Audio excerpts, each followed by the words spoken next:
Brands on Brands. What's up, everyone? This week we talk about best practices for your content distribution plan. Check it out. In a world where advertising is ignored, business is exposed, and the only constant is change, how do you build a brand that matters? Welcome to Brands on Brands on Brands, a home for those who think different and push their boundaries. This is where branding that matters lives. Now, here's your host, Brandon Birkmeyer. Hey, what's up? Welcome to Brands on Brands on Brands. I'm Brandon Birkmeyer, your personal marketing coach, and I believe that building a brand that matters today is the only way for a business to thrive tomorrow. I appreciate you being here, and today we're talking about your content distribution plan. That's your best practices for getting your content ready for distribution and getting it out there to the people. I will be talking about in future episodes how to get it promoted, but this is how to set up the infrastructure so that you get your show in front of more people. Now, if you'd like to refer back to any of the specific lessons from today's episode, just make sure to go to brandsonbrands.com/134 for the full blog and downloadable resources. Now, let's jump into the show. Brands on Brands. All right, looking at best practices for your content distribution plan. That's what we're talking about today. That's what we're going to tackle. Now, the one thing that most great companies have in common is a strong distribution model. If you want a successful brand for you, your personal brand, a distribution model will ensure that your content ends up in all the right places to reach your potential audience. That's right. I'm saying you need a distribution plan and a distribution model for your content. If you are a content hub, you've got to be thinking about these things. And now there's three things we're going to talk about today. And what they are is how to create infrastructure for your distribution plan, how to develop strategic assets, and how to seek out partnerships. Those would be the key elements, and we're going to walk through those one by one. So don't worry, we will take you through it. Now, the reason that I want to talk about these specific things is I was thinking about some of the companies I've worked on in the past in terms of their advertising. And one of the big ones out there was Coca-Cola. And I'll tell you, the biggest thing I learned from working on Coca-Cola wasn't about branding. And you'd be surprised because most people, when they think of Coca-Cola, say, you know what, that's an amazing brand. They do great commercials. They've been around forever. They have those signature bottles that really make their brand stand out. And they were the first ones to do that.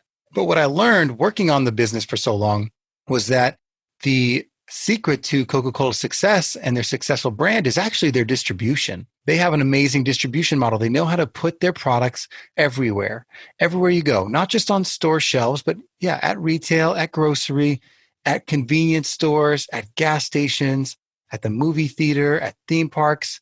They're literally everywhere. You can't go anywhere and not be able to find a Coca-Cola. And even when they're pushing their soda out to new places and new countries, if there's no infrastructure there, they build it. They build the sales infrastructure. They build the wells for the water, the supplier infrastructure.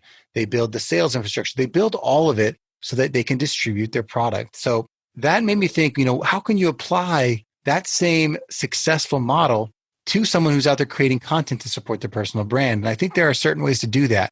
And those are the steps we're talking about. So creating infrastructure, developing strategic assets, and seeking out partnerships. So let's dive into it. Creating infrastructure, the first one. Infrastructure from a distribution standpoint is really three things for anyone. It's your suppliers are the ones that are bringing you the materials. It's your suppliers, your packaging, how do you put it all together? And then your distributors, how do you get it out to the other, to the people looking to buy it? Suppliers, packaging, and distributors.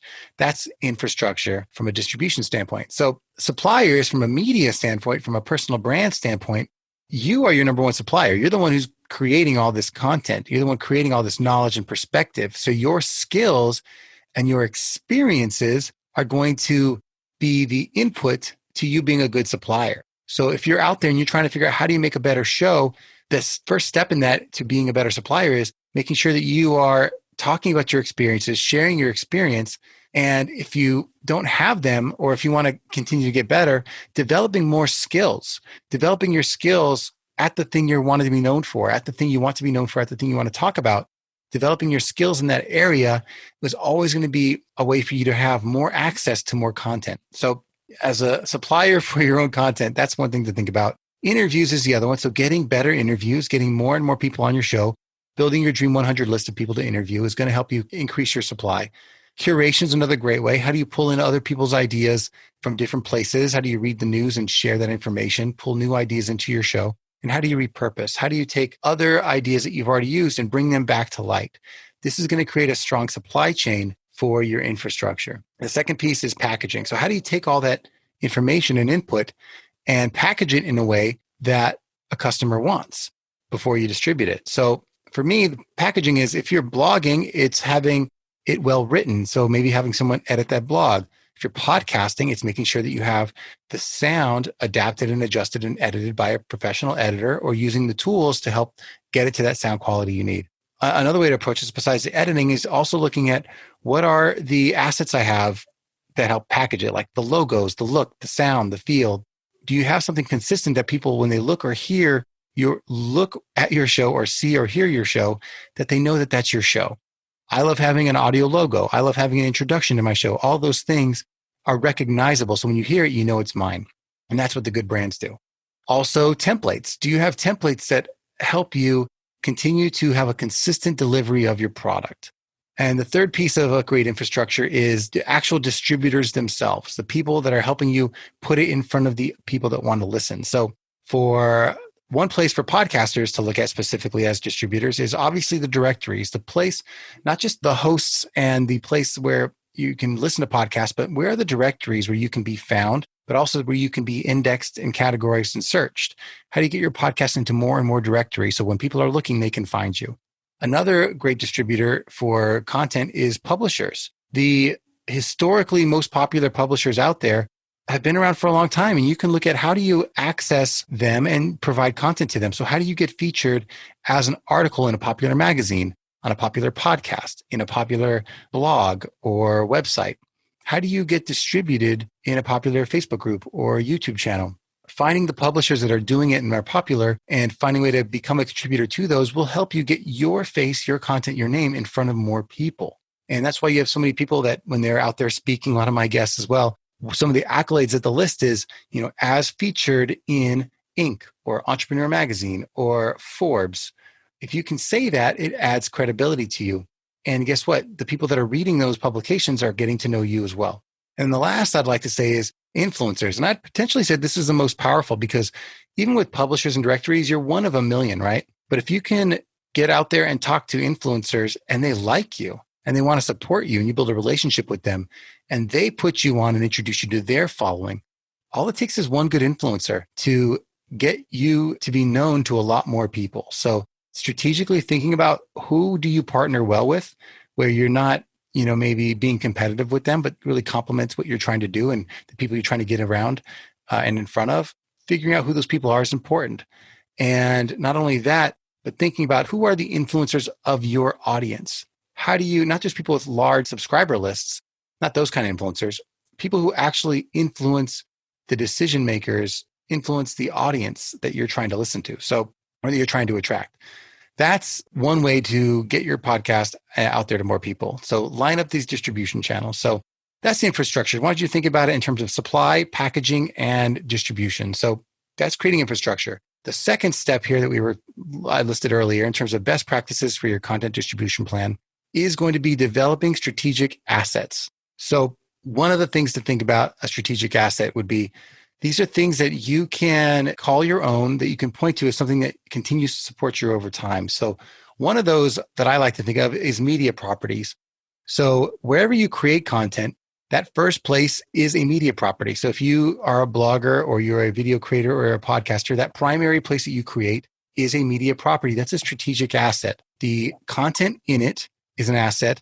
The home of that itself, the home of it, whether it's, has a profile, a bio, a cover art, a picture, whatever it is, a header, all that is land that you own. That's your media property. That's a strategic asset that you can use to support what you're offering and to develop you as your brand. So that's the first. Also, not just the media property you create with, but the one that you distribute to. So the other media properties you repurpose to, whether it's you take your podcast and you submit it to a YouTube channel or a blog, or you post pictures on social media, all of those are adding a new stake in the ground for you to say, I have a place where my content lives.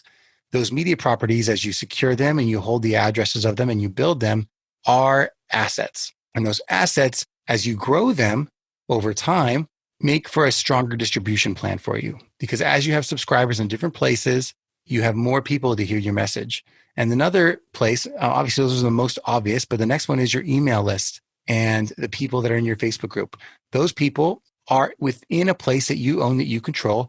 Those are media properties. Those are places that you can take ownership of and develop and grow over time. So all of those are, the first group of strategic assets that I would develop in my distribution plan. Another type of strategic asset is a contributor post. So this is what we talked about earlier in terms of getting within on publishers' websites.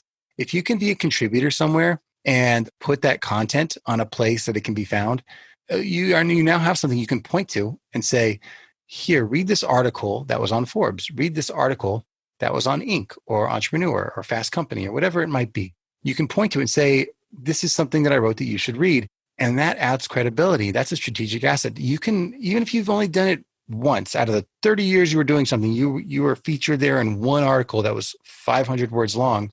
You could point to that asset for 30 more years, even though you only did it once. That's an asset because you will always get credibility from having done it even that one time. So the ROI on that is huge. And so do as many of that as possible, whether it's that or even becoming a guest on podcasts, obviously is another great one. And then make sure on your website, you're listing all these places that you've been featured. The third strategic asset is going to be sponsorships. So I actually think it's important for you to get out there. And if you're trying to make a name for yourself, figure out where are your people going and where would add credibility and find a way to sponsor that place. So you see this a lot. Traditional businesses, they'll go to trade shows. I think that's great. If your content lends itself to a specific industry and that industry has a trade show, maybe you can go to that trade show and not just network. You could start by doing that, just show up and network, but also you could build a booth or sponsor something at that industry event. And by doing that, you're building credibility. You can always say, I was a sponsor at this event or as featured at this event. That adds credibility to your show, even if you just do it once. And guess what? It also introduces your show to a lot more new people. That is an asset. And as you secure that spot, you're also developing a relationship with the people that run that event. That's also an important piece that you can hold on to and say, when I'm thinking about my distribution plan, these are resources I can tap into to grow my audience. All right. So that was the second one, strategic assets. Again, it was create infrastructure and develop strategic assets. And the third is seek out partnerships. Now, again, and we're talking about best practices here for your content distribution plan. Seeking out partnerships may not be obvious to some people, but that's why I put this episode together. I want you guys to be able to think about, as I'm putting content out there, how can I make it so that it just instantly finds an audience? And to do that, you need to be thinking about this kind of distribution plan and these kind of assets. So the first thing in the seek out partnerships idea would be figure out where you can get referrals and endorsements. Who's going to be out there that's going to point to you and say, yeah, this person is an expert in this thing, or I was helped by this person because of something they did. So if you're a coach, anyone you've helped, any of your clients is a good referral. If you are somebody who does interviews, any of your interviewees can give you an endorsement. Or if there's someone that you can add value to and you work with them over time, they can endorse you. And at the end of the day, having someone else tell your story for you is huge. And once that story is told, if you record that, whether it's audio or a video or just written, you have their statement, those referrals and endorsements, again, you do them once or you get them once and you can hold on to them and share them a million times. That's a huge benefit in terms of you having something that can be turned on and that leverages more people coming into you.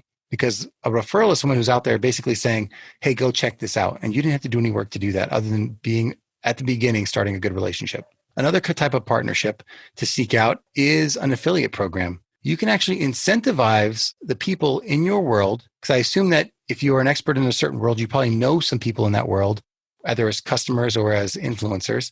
Getting those people to want to be a part of the promotion program by making them an affiliate and saying, hey, if you bring people into my world, I'll help you with this. You get this type of benefit, whether it's compensation via payment or a discount on your program or whatever it is, making it a benefit to them too, so that they're motivated to share you to their audiences is helpful. And then another way to approach this is to think about bartering, right? If you can get out there and trade your services with influencers of your audience, you help them, they help you, you promote them to your audience, they promote you to their audience. That trading you can do can help build your following. That is part of this distribution plan, having other people's audiences ready to listen to you. And then the last one, which I'll say is definitely not the most obvious, but has been huge in my business, has been figuring out how to align with other coaching programs or masterminds where there are people within these programs that are already looking for new ideas. They're looking for new people to network with and new ideas to help their businesses. And if you invest to be in these programs, number one, you're getting to know more people that are like-minded, that might need what you sell, or that it might just be interested in the content that you are creating. And they might tell other people about it because now they're exposed to it. It's a great way to, instead of just be a random person that they hear about, being someone that's within this intimate group of 10, 20, 30 people where they're all curious about each other and they're all willing to take the extra step to listen to what you have to say. So that's a great way to do it. And I mentioned paid coaching programs kind of similar to this as a mastermind, because in a paid coaching program, you sometimes have access to not just the coach who wants you to succeed and might support you and share your information with their audience, but a lot of the times they have private Facebook groups that once you're in their coaching program, you now have access to this group just like you would a mastermind. And you're sharing in the group your struggles and they're sharing their struggles and you're all sharing your wins and losses and everything else. And in that program, you might be able to talk a little bit about the things you're talking about in your content. And then they get to know you and then they get more curious. And eventually they might subscribe and become a part of this audience that you're trying to develop. All of these steps are part of this content distribution plan. You have to have some of this infrastructure in place before you go out there and start spending money on ads and doing social media and all that. Take some of these steps so that you have built-in infrastructure that'll help support you developing an audience. Once you have an infrastructure that has distributors out there where people can find you, strategic assets that you can leverage and turn on and turn off, and partnerships that can help be an additional voice of your business, you are set to take faster steps and move further ahead than you would if you didn't have them. So by the way, if any of this is resonating and you're taking notes and whatever else, I would suggest that you guys not just go and download this episode, save this episode, but also a tool that I like to use. If I get my best ideas, I'll be honest, while listening to podcasts, and I take down those ideas whenever I'm out. So if I'm working out or whatever it is, I just stop what I'm doing and I write down the ideas I have. And I do that in a resource called Evernote because it's just an easy place to store it all. And if you guys want access to use that same tool, you can go to brandsonbrands.com/Evernote. So I just want to put that out there. It is an affiliate link. So if you check it out or you like it and you sign up for it, I do get a piece of that in terms of a little bit of reimbursement, but not much. Just wanted to let you know that that's what I use. It came to me because I was remembering that, like, hey, I take a lot of notes when I'm listening to podcasts. You probably do the same thing. But sorry, that was a bit of a distraction, but wanted to mention it. Now, to wrap up, if you guys want to build a successful personal brand, what I'm saying is you need to lay the groundwork with an effective content distribution plan, just like what we spoke about today. Create infrastructure, develop strategic assets, and seek out partnerships. Every day, we can add new tools to our toolkit. I hope these tactics that we talked about today were helpful for a lot of you out there.